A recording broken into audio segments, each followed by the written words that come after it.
Alright, so today we're gonna port match this manifold right here. We're not doing nothing crazy. All we're doing is matching this line right here I marked up on here to the head. So it's basically matching the intake surface to the head that we're using. And all we did was I took the gasket, which I lost somewhere. Oh, it's right here. And I put it up on the cylinder head here. And I trimmed all the edges right here where it wasn't flush with this surface. And then after that, we put it on the manifold here and marked it with a paint marker. So it's pretty simple.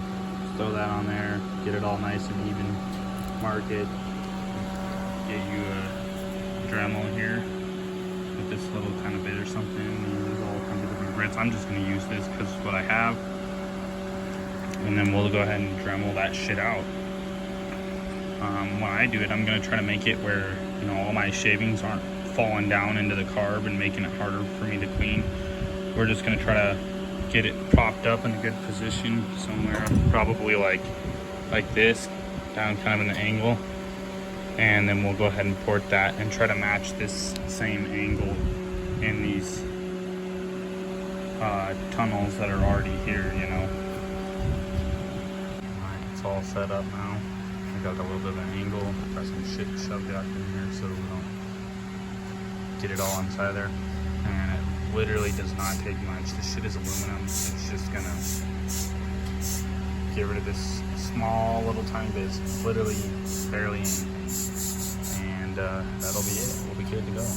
Alright, so we finished up porting these to the head so that they're the same size. And you can pretty much see here, it's nothing super crazy. I didn't make it super smooth or nothing because I kind of want something to match the texture of how they did it from the factory. But we pretty much can put that on there now. The surface is all clean. And I got this clean, so we'll be able to put the carb on. So we'll probably go ahead and do that soon.